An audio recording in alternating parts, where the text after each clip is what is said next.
ভয়ঙ্কর দুর্যোগের বিরাট আশঙ্কা।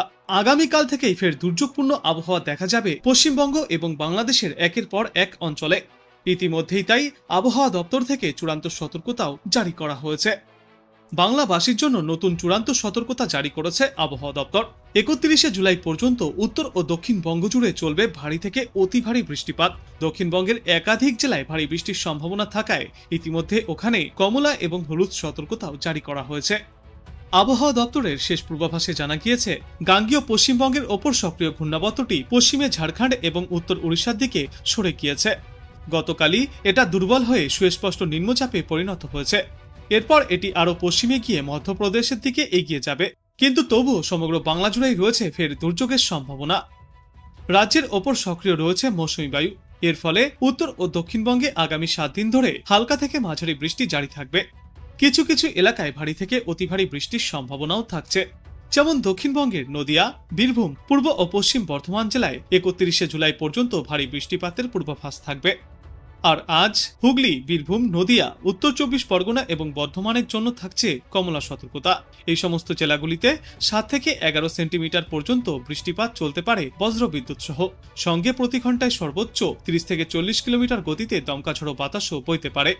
এছাড়াও বাঁকুড়া, পুরুলিয়া, মুর্শিদাবাদ এবং সংলগ্ন জেলাগুলিতে হলুদ সতর্কতা জারি করা হয়েছে ভারী বৃষ্টির সম্ভাবনায়।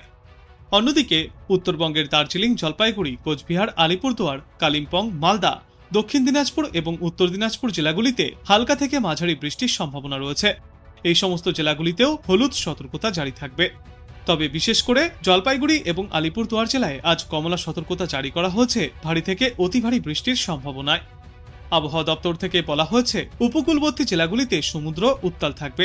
বাংলা এবং উড়িষ্যা উপকূলে ঢেউয়ের উচ্চতা পৌঁছাতে পারে 3.2 মিটার পর্যন্ত। এই কারণেই গতকাল রাত পর্যন্ত সমুদ্রে যাওয়ার ওপর মৎস্যজীবীদের জন্য নিষেধাজ্ঞা জারি ছিল। তবে আজ থেকে সমুদ্রে যাওয়ার ওপর কোনো নিষেধাজ্ঞা না থাকলেও মৎস্যজীবীদের উদ্দেশ্যে বাড়তি সতর্কতা অবলম্বন করতে পরামর্শ দেওয়া হয়েছে। ইতিমধ্যেই পশ্চিমা অঞ্চলের দিকে সরে গিয়েছে নিম্নচাপ, তবে সক্রিয় রয়েছে মৌসুমী বায়ু। ফলে বৃষ্টির দাপট থেকে এখনই রেহাই মিলবে না বঙ্গবাসীদের। আবহাওয়া দপ্তরের পূর্বাভাস অনুযায়ী রাজ্যের বিভিন্ন জেলায় হালকা থেকে মাঝারি বৃষ্টিপাতের সম্ভাবনা বজায় থাকবে। বেশ কয়েকটি জেলাতে বিক্ষিপ্তভাবে ভারী বৃষ্টিপাতের সম্ভাবনাও থাকছে। সপ্তাহের মাঝামাঝি সময় পর্যন্ত চলবে এই বৃষ্টির পরিস্থিতি। তবে আপাতত সর্বোচ্চ তাপমাত্রার বিশেষ কোনো পরিবর্তন ঘটবে না, বরং দিন দুয়েকের জন্য বিরতি নিয়ে সাগরে ঘনীভূত ঘূর্ণাবর্তের জেরে ফের নিম্নচাপ অঞ্চল তৈরি হতে পারে বলেই পূর্বাভাসে জানা যাচ্ছে। আবহাওয়াবিদ সৌরীশ বন্দ্যোপাধ্যায় এদিন জানিয়েছেন, বঙ্গোপসাগরে তৈরি গভীর নিম্নচাপটি উত্তর ছত্তিশগড় ও পূর্ব মধ্যপ্রদেশের ওপর দিয়ে অতিক্রম করে পশ্চিম দিকে সরে যাবে এবং আগামীকালের মধ্যেই এটি ধীর গতিতে শক্তি হারিয়ে ফেলবে। বঙ্গোপসাগরে তৈরি গভীর নিম্নচাপটি উত্তর ছত্তিশগড় এবং পূর্ব মধ্যপ্রদেশের ওপর দিয়ে অতিক্রম করছে, যা আরও পশ্চিম দিকে এগিয়ে যাবে। আজ রাতের মধ্যেই এটি ধীরে ধীরে শক্তি হারিয়ে সুস্পষ্ট নিম্নচাপে পরিণত হওয়ার সম্ভাবনাও রয়েছে। তবে মৌসুমী অক্ষরেখা দক্ষিণবঙ্গের ওপরে অত্যন্তই সক্রিয়। বঙ্গোপসাগর থেকে যার জেরে প্রচুর পরিমাণে জলীয় বাষ্প প্রবেশ করছে। ফলে বৃষ্টিপাতের পরিমাণ কিছুটা কম থাকলেও বিক্ষিপ্তভাবে জারি থাকবে। দক্ষিণবঙ্গে বজ্র বিদ্যুৎ সহ হালকা থেকে মাঝারি বৃষ্টির সম্ভাবনা রয়েছে। পুরুলিয়া, পূর্ব ও পশ্চিম বর্ধমান, বীরভূম, নদিয়া এবং উত্তর 24 পরগনায় রয়েছে ভারী বৃষ্টির সম্ভাবনা। ইতিমধ্যেই তাই হলুদ সতর্কতা জারি রয়েছে। উত্তরবঙ্গে আজ আলিপুরদুয়ার এবং জলপাইগুড়িতে ভারী থেকে অতি ভারী বৃষ্টির সম্ভাবনা রয়েছে। 7 থেকে 20 সেন্টিমিটার পর্যন্ত বৃষ্টিপাত চলতে পারে। তাই এই সমস্ত এলাকাগুলির জন্য কমলা সতর্কতা জারি করা হয়েছে। একই সঙ্গে দার্জিলিং এবং কালিম্পংয়েও রয়েছে ভারী বৃষ্টির জন্য হলুদ সতর্কতা।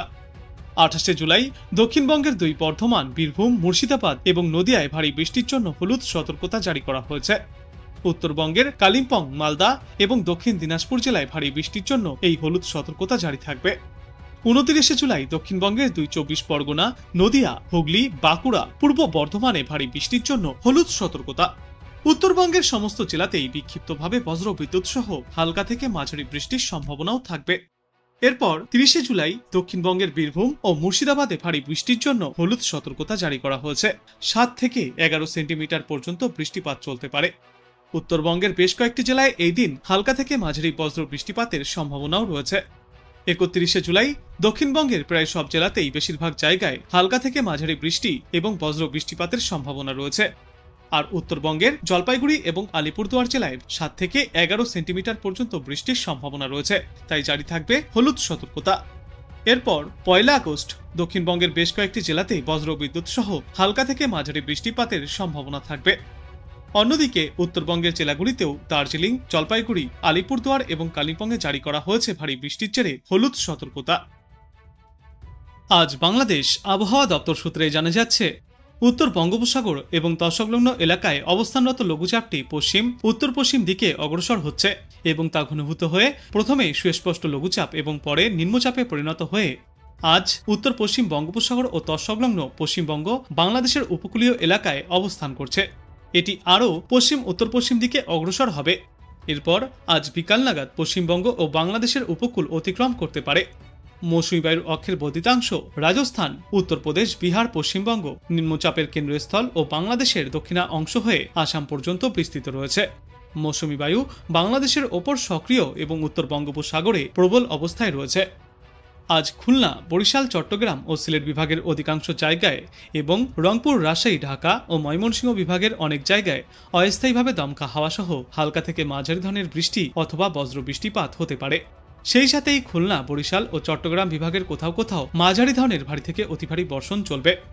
রংপুর বিভাগের ওপর দিয়ে মৃদু তাপপ্রবাহ বয়ে যাচ্ছে এবং তা প্রশমিতও হতে পারে। সারা দেশে দিন এবং রাতের তাপমাত্রা সামান্য কমবে। আগামীকাল খুলনা, বরিশাল, চট্টগ্রাম ও সিলেট বিভাগের অধিকাংশ জায়গায় এবং রংপুর, রাজশাহী, ঢাকা ও ময়মনসিংহ বিভাগের অনেক জায়গায় অস্থায়ীভাবে দমকা হাওয়া সহ হালকা থেকে মাঝারি ধরনের বৃষ্টি অথবা বজ্র বৃষ্টিপাত হতে পারে। সেই সাথেই খুলনা, বরিশাল, চট্টগ্রাম ও সিলেট বিভাগের কোথাও কোথাও মাঝারি ধরনের ভারী থেকে অতি ভারী বর্ষণ হতে পারে। সারা দেশে দিন এবং রাতের তাপমাত্রা প্রায় অপরিবর্তিতই থাকবে। আগামী পরশুদিন রংপুর, রাজশাহী, ঢাকা, ময়মনসিংহ, খুলনা, বরিশাল, চট্টগ্রাম ও সিলেট বিভাগের অধিকাংশ জায়গায় অস্থায়ীভাবে দমকা হাওয়া সহ হালকা থেকে মাঝারি ধরনের বৃষ্টি অথবা বজ্র বৃষ্টিপাত চলবে। সেই সাথেই সারা দেশের কোথাও কোথাও মাঝারি ধরনের ভারী থেকে অতি ভারী বর্ষণ হতে পারে। সারা দেশে দিন এবং রাতের তাপমাত্রা সামান্য কমবে। 28শে জুলাই রংপুর, রাজশাহী, ঢাকা, ময়মনসিংহ, খুলনা, বরিশাল, চট্টগ্রাম ও সিলেট বিভাগের অধিকাংশ জায়গায় অস্থায়ীভাবে দমকা হাওয়া সহ হালকা থেকে মাঝারি ধরনের বৃষ্টি অথবা বজ্র বৃষ্টিপাত হতে পারে। সেই সাথেই সারা দেশের কোথাও কোথাও মাঝারি ধরনের ভারী থেকে অতি ভারী বর্ষণ চলবে। সারা দেশে দিন এবং রাতের তাপমাত্রা সামান্য কমতে পারে। 29শে জুলাই রাজশাহী, ঢাকা, খুলনা, বরিশাল ও চট্টগ্রাম বিভাগের অধিকাংশ জায়গায় এবং রংপুর, ময়মনসিংহ ও সিলেট বিভাগের অনেক জায়গায় অস্থায়ীভাবে দমকা হাওয়া সহ হালকা থেকে মাঝারি ধরনের বৃষ্টি অথবা বজ্র বৃষ্টিপাত জারি থাকবে। সেই সাথেই সারা দেশের কোথাও কোথাও মাঝারি ধরনের ভারী থেকে অতি ভারী বর্ষণ হতে পারে। সারা দেশ জুড়ে দিন এবং রাতের তাপমাত্রা প্রায় অপরিবর্তিতই থাকবে এবং এর পরবর্তী 3-5 বৃষ্টিপাতের প্রবণতা অব্যাহত থাকবে সমগ্র বাংলাদেশ জুড়ে, যার জেরে বাংলাদেশের তাপমাত্রা স্বাভাবিক বা তার নিচেই থাকবে। কিন্তু একটানা চলা এই বৃষ্টির জেরে বাংলাদেশের নদীর জলের স্তর কিছুটা বৃদ্ধি পাবে, যার জেরে নিচু এলাকাগুলিতে প্লাবনের সম্ভাবনাও রয়েছে।